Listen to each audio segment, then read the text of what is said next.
집에서는 한강이 보이고 음식과 청소는 집사가 해줍니다. 아래층에는 영화관과 수영장, 헬스장, 골프장, 그리고 병원이 있는 이곳 더 클래식 500이라는 시니어 레지던스입니다. 시니어 레지던스가 뭐냐고요? 실버타운을 고급지게 바꾼 새로운 명칭입니다. 그런데 여기만 그런 게 아닙니다.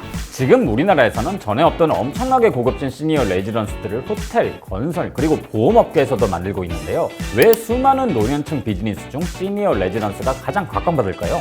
그리고 이 사업에는 어떤 잠재력이 있길래 이제 와서 점점 고급화돼가는 걸까요? 오늘의 수요 시장 시니어 레지던스 시장입니다. 이 시장은 왜 주목받는 걸까요? 물론 저출산만큼 고령화도 빠르게 진행되고 있지만요. 단순히 노인이 많아져서는 아닙니다. 그렇게 치면 요양원과 양로원도 있으니까요.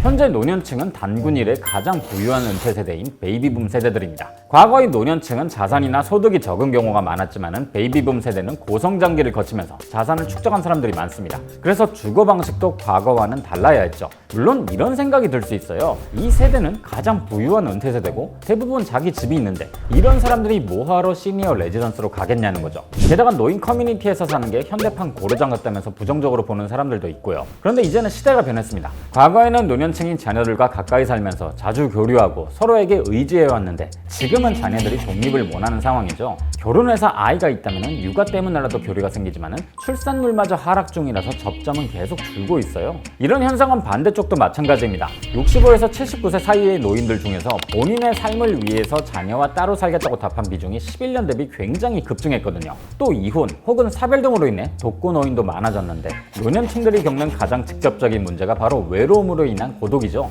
현재는 노년층의 고독사가 사회적 문제로 발전했는데요. 인간은 사회적인 동물이라서 사람들과의 교류나 집단에 소속되지 못하면 정신적으로 큰 고통을 받다 보니 나이가 들수록 사회적 교류가 중요해집니다. 실버타운이 등장한 것도 바로 이 때문이죠.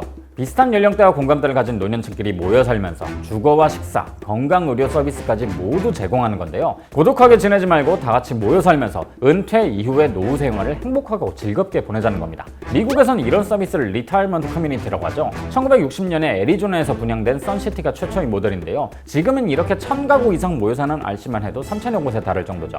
그리고 이걸 다른 선진국들도 도입하면서 우리나라도 실버타운이라는 이름으로 하나둘씩 세우기 시작했습니다. 초창기 때는 주로 전원주택이 도시 근교의 타운하우스 형태로 많이 공급했어요. 당연히 노년층들이 도시보다는 자연을 누리면서 사는 걸 선호할 거라 생각했던 거죠. 확실히 연령대가 높을수록 귀농에 대한 관심이 높기도 하니까요. 그런데 시간이 지날수록 그게 아니라는 걸 알게 됩니다. 노년층은 건강을 많이 신경 쓰다 보니 도심 내 대학병원이 가까운 곳을 선호했죠. 이뿐 아니라 문화체육시설과의 접근성, 거기다 가족이나 지인과의 교류도 이어나가려니 전원이나 도시 근교의 실버타운은 그게 힘들었던 거예요. 또한 대부분 대도시에서 오래 살았기 때문에 시니어타운을 도심 한가운데에 만드는 방향으로 발전하기 시작합니다. 2009년에 등장한 더 클래식 500이 대표적인 예시입니다. 지하철역, 쇼핑센터, 그리고 대학병원까지 있고 전담으로 맞춤형 메디컬 서비스까지 제공하고 있어요. 노년층에게 필요한 게 다 있는 거죠. 물론 초창기에는 비판도 많았습니다. 왜 그 비싼 돈을 내고 거기 들어가는지 모르겠다는 거였어요. 하지만 나이가 들수록 움직이거나 직접 뭔가를 하는 게 점점 힘들어지니까 필요한 시설이 모두 집 앞에 있는 조건은 너무나 매력적이 됩니다. 돈만 있다면 충분히 살아볼 만한 거죠. 이 때문에 보증금만 9억임에도 입주하려면 연 단위로 기다려야 할 정도로 인기가 높은 상황입니다. 더 중요한 건요, 이러한 고급 시니어 레지던스의 등장이 실버타운의 부정적인 인식을 바꿨다는 점입니다. 분명 노년층을 위한 주거단지인데 많은 사람들의 눈에 잘 띄는 위치와 고급진 시설은 그간의 편견을 완전히 바꿔버렸죠. 조건만 충족된다면 충분히 입주할 만한 매력적인 시설이 된 거예요. 덕분에 현재는 고급 시설일수록 대기 수요가 많은 상황입니다. 노인 인구는 계속 증가하는데 마땅히 입주할 주거시설이 없어서죠. 대부분의 요양시설은 낡았고 여가시설도 없습니다. 게다가 대부분 다인실이라서 사생활 보호도 안 되고요. 지난 20년이 넘는 시간 동안 경제는 엄청난 성장을 했고 사람들의 삶의 방식과 눈높이도 달라졌는데 노인 주거시설만 20년 전 그대로인 거죠. 롯데그룹 측의 전문 브랜드 런칭도 시장의 잠재력을 보고 내린 결정입니다. 마곡과 부산 기장에 시니어 레지던스를 짓고 롯데호텔이 운영하는 방식을 택했죠. 국내외 호텔과 리조트를 운영하면서 쌓은 경험을 토대로 고급 레지던스에 걸맞는 서비스를 제공하겠다는 거죠. 이어 신세계도 다양한 콘텐츠와 시니어 주거를 결합한 신사업 구성을 발표했고요.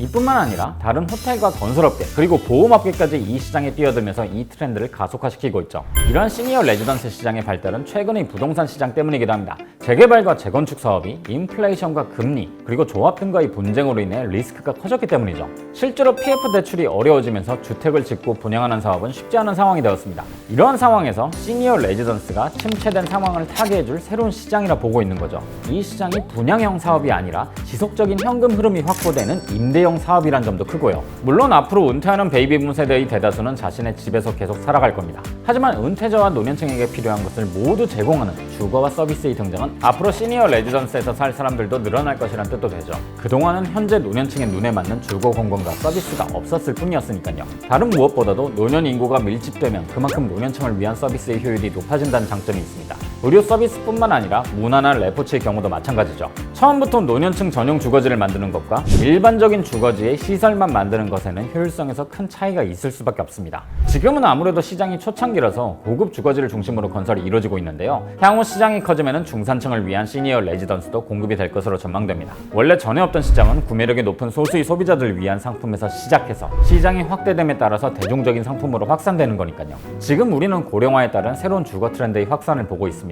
이런 고령화는 향후 수십 년을 이어갈 장기 트렌드가 될 텐데요. 그렇다면 지금의 시니어 레지던스가 주거 시장에도 장기적인 영향을 미칠 거라 생각할 수 있는 거죠. 우리는 그동안 주택을 단순하게 바라봤습니다. 아파트, 빌라 혹은 단독주택 정도였죠. 하지만 시니어 레지던스가 확산되면서 이건 또 다른 주택이자 주거 방식으로 자리하게 될 것 같습니다. 그리고 이 시장은 단순히 노인 주거뿐만 아니라 그 주변의 다양한 시설과 상권에도 큰 영향을 끼칠 것 같네요.